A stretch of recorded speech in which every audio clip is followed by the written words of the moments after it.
Fandi, pemuda miskin yang hidup pas-pasan, mencoba menolong seorang wanita hamil yang pingsan di jalan. Tapi siapa sangka, niat baiknya justru berubah menjadi mimpi buruk.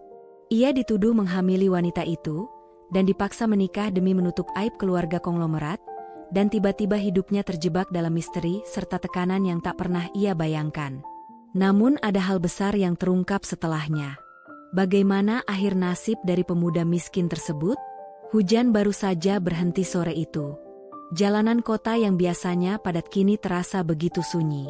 Lampu-lampu toko mulai padam satu persatu. Di antara genangan air yang memantulkan cahaya lampu jalan, seorang pemuda bernama Fandi melangkah gontai menuju rumahnya. Atau lebih tepatnya, tempat ia menumpang tidur selama masih ada pekerjaan.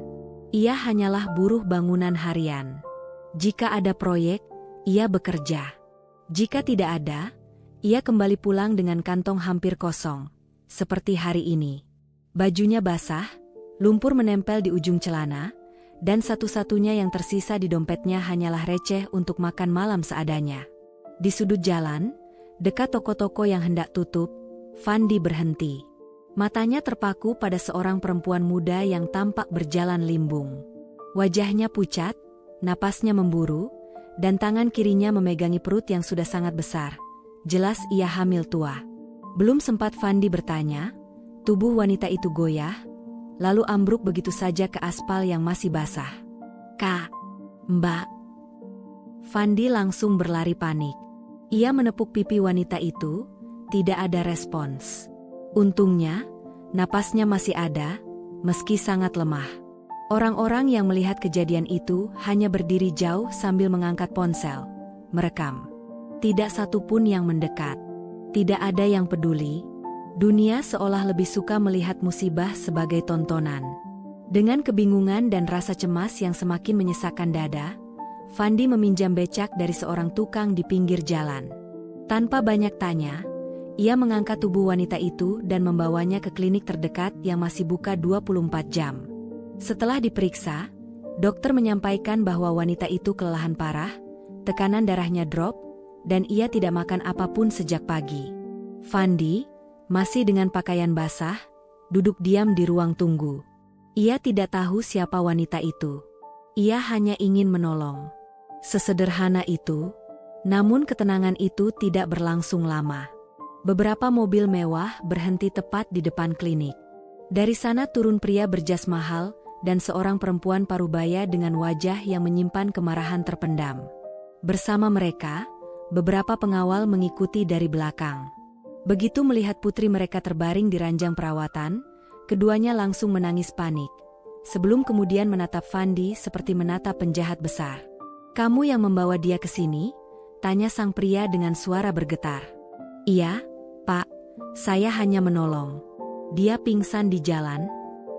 Belum selesai Fandi menjelaskan, sang ibu tiba-tiba menunjuk wajah Fandi dengan amarah yang membara. "Menolong? Atau justru kau yang menyebabkan dia seperti ini? Anak saya hamil besar dan pingsan di jalan, lalu tiba-tiba ada kamu di sana? Kamu pikir kami bodoh? Kamu yang tanggung jawab. Kamu yang menghamili anak saya, ya?"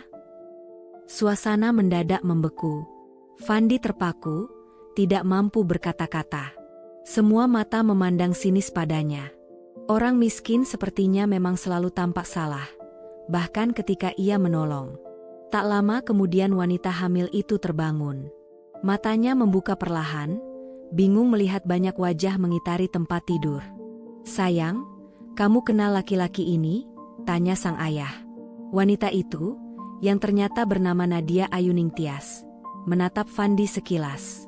Tatapan yang sulit diartikan. Ada takut di sana, ada keterpaksaan. Lalu ia menjawab pelan.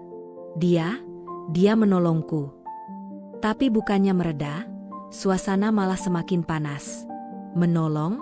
Sudah jelas dia yang membuat semua ini terjadi," teriak ibunya. "Anak ini harus segera dinikahkan.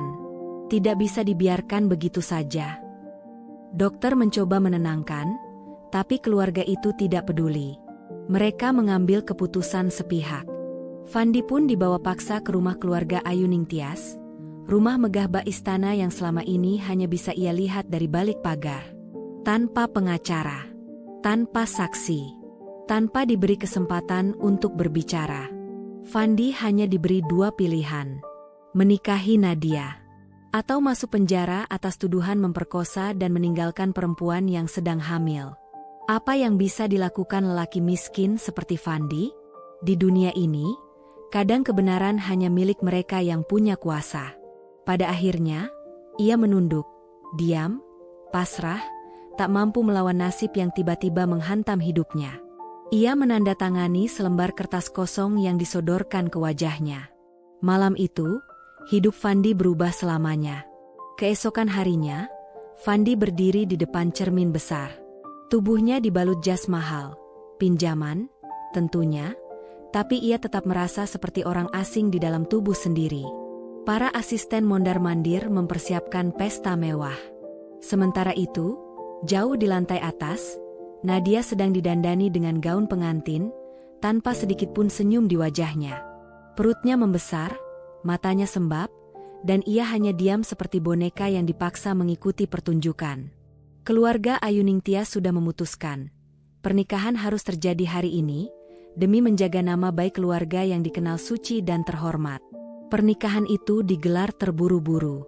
Undangan dicetak dalam hitungan jam, tamu yang hadir hanya keluarga inti dan beberapa tokoh penting yang datang tanpa banyak bertanya. Semuanya serba formal, serba terpaksa, dan serba dingin. Fandi bahkan tidak sempat memberi kabar pada ibunya di kampung. Ia hanya disuruh diam dan tanda tangan. Tidak ada ijab kabul di masjid. Tidak ada penghulu kampung. Tidak ada momen sakral seperti layaknya pernikahan biasa. Semua terasa seperti transaksi bisnis, tertutup rapat, penuh tekanan. Ketika duduk di pelaminan, kamera merekam mereka sebagai pasangan pengantin bahagia. Namun Fandi merasakan kenyataan yang sangat berlawanan. Ada jarak dingin yang seolah membeku di antara mereka. Dengan suara nyaris tak terdengar, Fandi berbisik, "Aku minta maaf. Aku nggak bermaksud bikin hidupmu seperti ini." Nadia hanya menoleh singkat, matanya penuh rasa yang sulit diterka. "Kamu nggak tahu apa-apa. Diam saja." Hari itu memang Fandi resmi menjadi suami Nadia, tapi ia tidak pernah merasa menjadi suami. Dan Nadia pun jelas tidak menganggapnya begitu. Malam pertama mereka tidur di kamar yang sama, tapi di sisi tempat tidur yang jauh. Membelakangi satu sama lain. Tidak ada sapaan, tidak ada percakapan. Hanya keheningan yang menyiksa. Yang lebih menusuk lagi, seluruh anggota keluarga Ayu Ningtyas memperlakukannya seolah ia adalah noda yang mengotori rumah itu. Seakan ia tidak pantas menghirup udara mewah di dalam bangunan megah tersebut. Namun Fandi menelan semuanya dalam diam, karena ia tahu, ia bukan siapa-siapa. Ia bahkan belum paham. Mengapa Nadia bisa pingsan di jalan? Siapa ayah kandung bayi dalam kandungannya? Dan kenapa justru dirinya yang dijadikan kambing hitam? Dalam hatinya, Fandi bersumpah, jika ia sudah terjebak dalam takdir pahit ini, ia akan menggali setiap rahasia yang disembunyikan keluarga kaya raya tersebut. Sesuatu yang jauh lebih besar sedang terjadi. Dan ia harus tahu apa itu. Hari-hari pertama sebagai suami bukanlah awal dongeng indah. Rumah yang begitu megah dengan lantai marmer mengkilap dan lampu gantung kristal, hanya membuat Fandi merasa seperti tahanan di penjara emas. Gerak-geriknya selalu diawasi. Pelayan memandangnya dengan jijik, bahkan beberapa berbisik sinis saat ia lewat.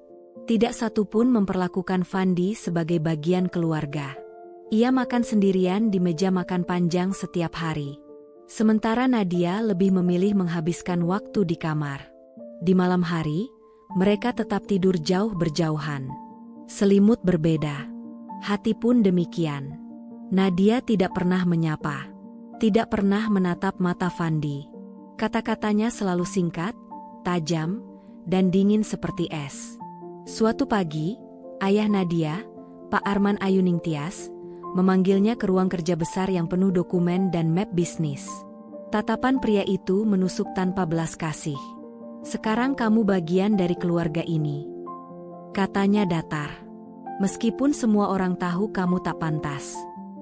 Fandi menunduk, menahan napas. Kamu tidak perlu ikut campur urusan kami. Jangan bicara pada media, jangan sok dekat dengan Nadia. Ingat posisimu. Kamu hanya pelengkap. Kata-kata itu menghantam dada Fandi seperti pukulan keras. Tapi ia tahu, jika ia melawan, hidupnya akan lebih hancur lagi. Setiap malam, Fandi duduk di balkon, menatap langit yang sama seperti langit kampungnya. Namun kini ia tinggal di dunia yang begitu asing. Bersama seorang istri yang membencinya, keluarga penuh rahasia, dan bayi dalam kandungan yang bukan miliknya. Yang membuat Fandi semakin curiga. Nadia selalu terlihat ketakutan saat menerima telepon. Ia akan mengunci pintu erat-erat, berbicara dengan suara bergetar, lalu menangis diam-diam. Sampai suatu malam, Fandi mendengar suara lirih dari dalam kamar mandi. Maafin aku nggak punya pilihan lain.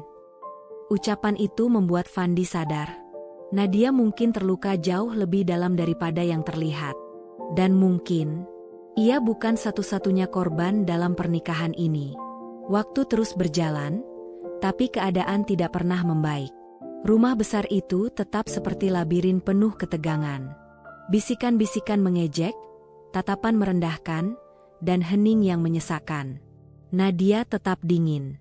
Setiap Fandi mencoba memulai percakapan, jawaban Nadia hanya 1-2 kata, atau diam 1000 bahasa. Ia lebih banyak menatap kosong keluar jendela, seolah menunggu seseorang, atau sesuatu. Meski perutnya semakin besar dan geraknya semakin sulit, ia bahkan menolak bantuan ketika Fandi menawarkan segelas susu hangat.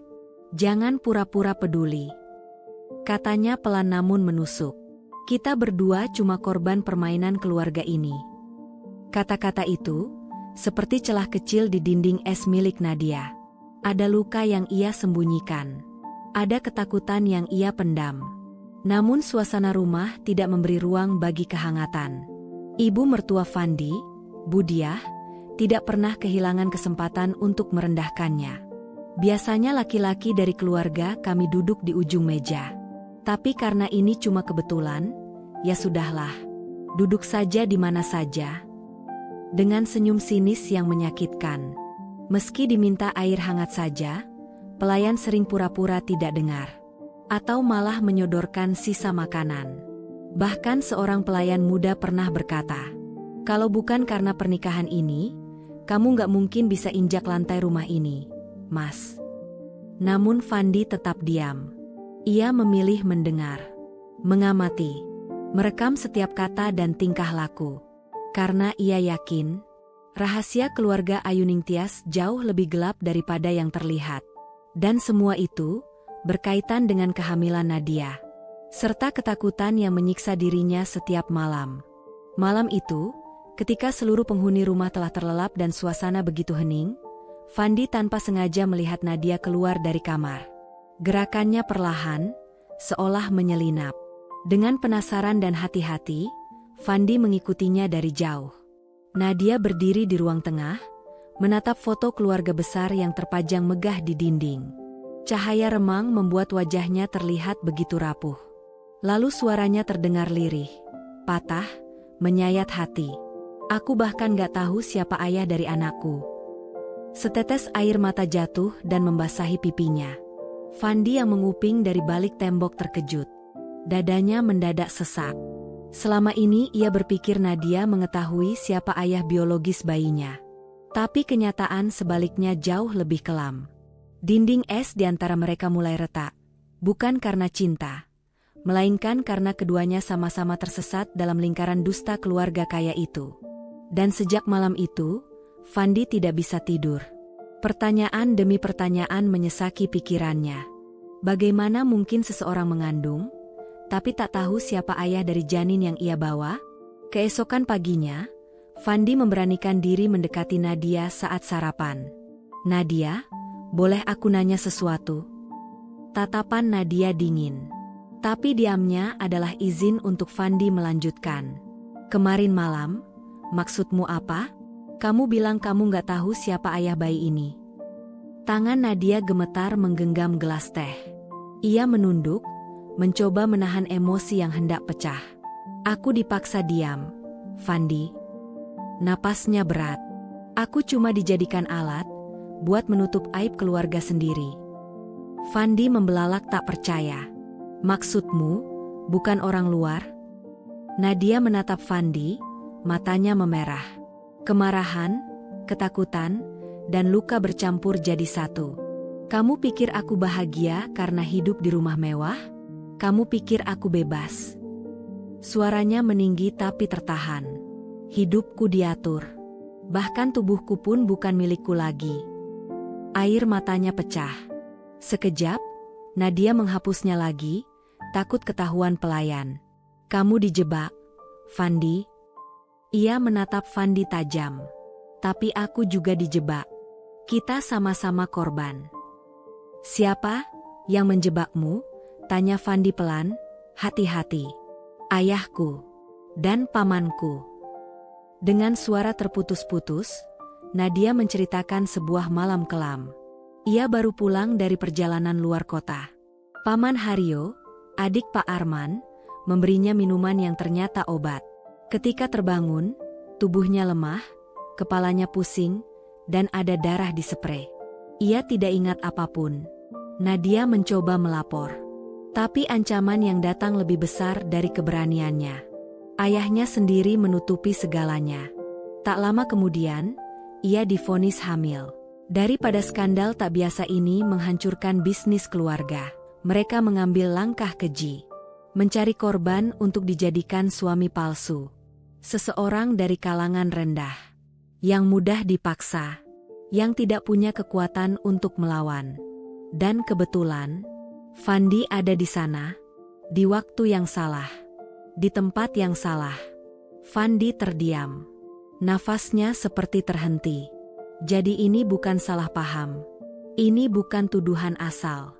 Ini adalah jebakan yang dirancang matang. Sejak hari itu, hubungan mereka berubah. Masih ada jarak. Masih ada dingin. Tapi kini mereka berdiri di sisi yang sama. Dua manusia asing. Yang dijebak oleh permainan kekuasaan keluarga sendiri. Sejak pengakuan itu, pandangan Fandi terhadap rumah besar itu berubah total. Bukan lagi rumah megah berkelas, melainkan sebuah sarang rahasia busuk yang menyimpan dosa besar. Setiap sudut seperti berbisik kebohongan. Setiap senyum terlihat sebagai topeng kemunafikan. Fandi mulai bergerak diam-diam. Menyelidiki pelan tapi pasti. Ia berhasil mendekati pelayan lama bernama Mbah Kirni, pengurus taman yang sudah puluhan tahun mengabdi. Mendengar Fandi bicara tentang malam Nadia pingsan, mata perempuan tua itu langsung berkaca-kaca. Setelah Fandi meyakinkannya untuk tidak takut, Mbah Kirni akhirnya berbisik. Malam itu, Tuan Haryo pulang duluan dari kantor. Mbak Nadia baru tiba malamnya. Tahu-tahu pingsan di kamar. Ia menelan ludah, ragu melanjutkan.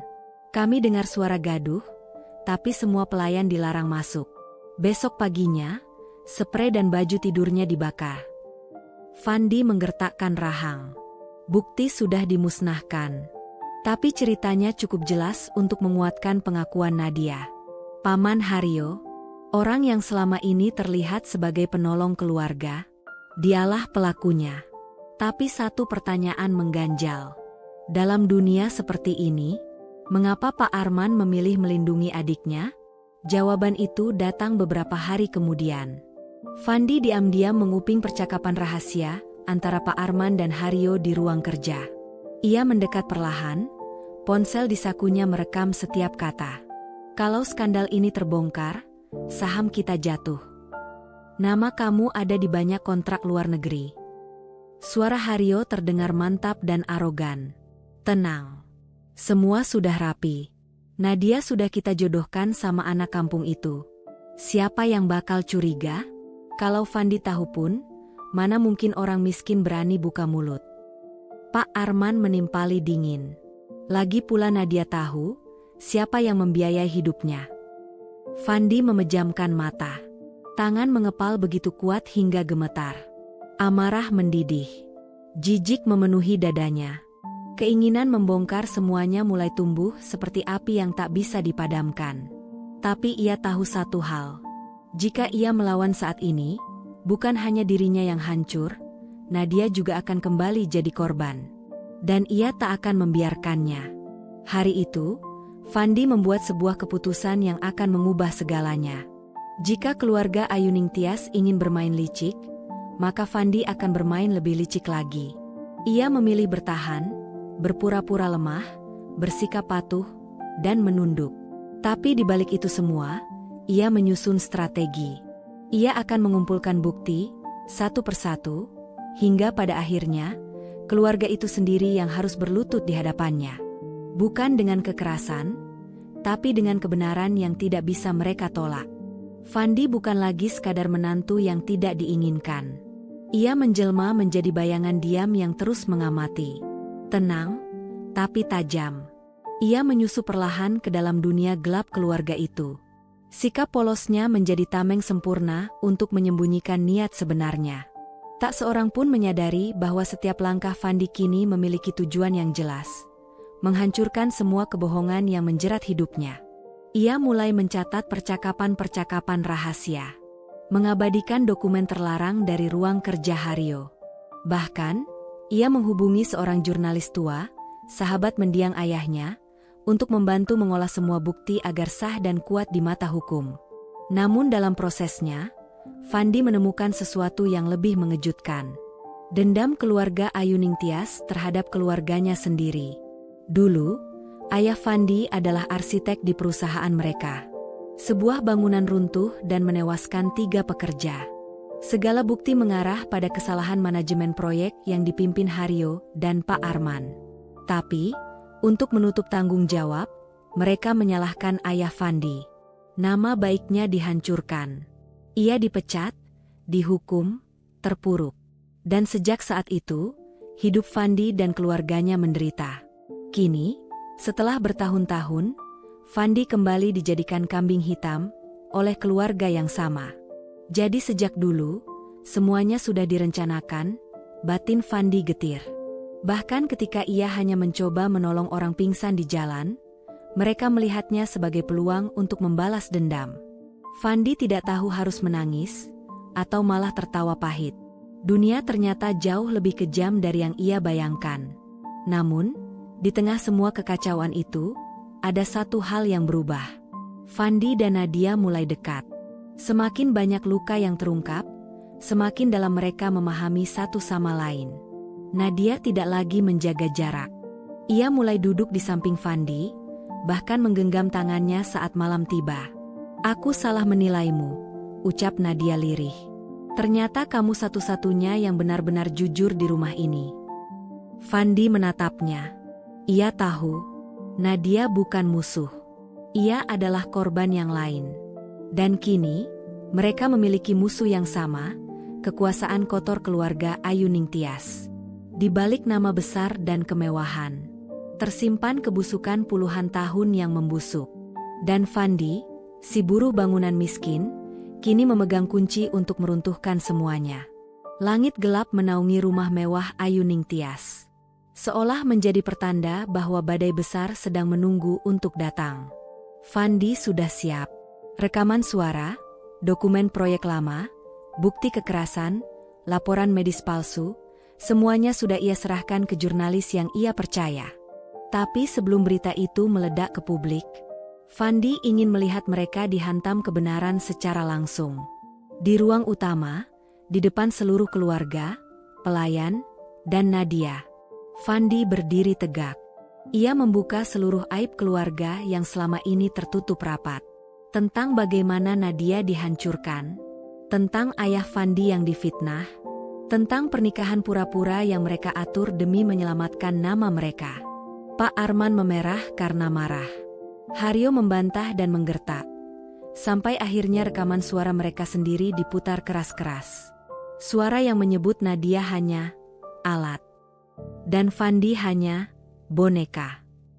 "Aku memang miskin," kata Fandi tegas. "Tapi aku bukan bodoh. Dan aku tidak akan diam ketika hidupku dihancurkan oleh orang yang pura-pura terhormat." Ruang mewah itu mendadak sunyi. Pelayan terpaku. Nadia menangis. Bukan karena takut, tapi karena akhirnya ada yang memperjuangkannya. Beberapa hari kemudian, seluruh media membongkar skandal Ayu Ningtyas Group. Kasus pelecehan, fitnah, penyalahgunaan kekuasaan, semua terbuka. Saham runtuh, operasi perusahaan kacau. Haryo ditangkap. Pak Arman mundur dari jabatannya. Tapi bagi Fandi, kemenangan itu belum tentu kebahagiaan. Jika hatinya sendiri masih penuh luka. Malam itu, di taman belakang, Fandi duduk sendiri. Nadia datang membawa 2 cangkir teh hangat. "Kamu bebas sekarang, Fandi," bisiknya lembut. "Kalau kamu mau pergi, aku ngerti." Fandi menatap wajah Nadia, kini tidak ada lagi tembok dingin. Yang tersisa hanya ketenangan dan kejujuran. "Aku datang karena salah paham." Fandi tersenyum tipis. "Tapi aku bertahan karena aku tahu, kamu juga berjuang." Ia melanjutkan pelan. "Luka kita memang berbeda. Tapi mungkin, dari luka itu, cinta bisa tumbuh." Mereka saling terdiam. Tak perlu pelukan. Tak perlu janji. Untuk pertama kalinya sejak semua kekacauan ini dimulai, mereka saling memilih. Bukan karena terpaksa, tapi karena akhirnya saling mengerti. Fandi, pemuda miskin yang hidup pas-pasan,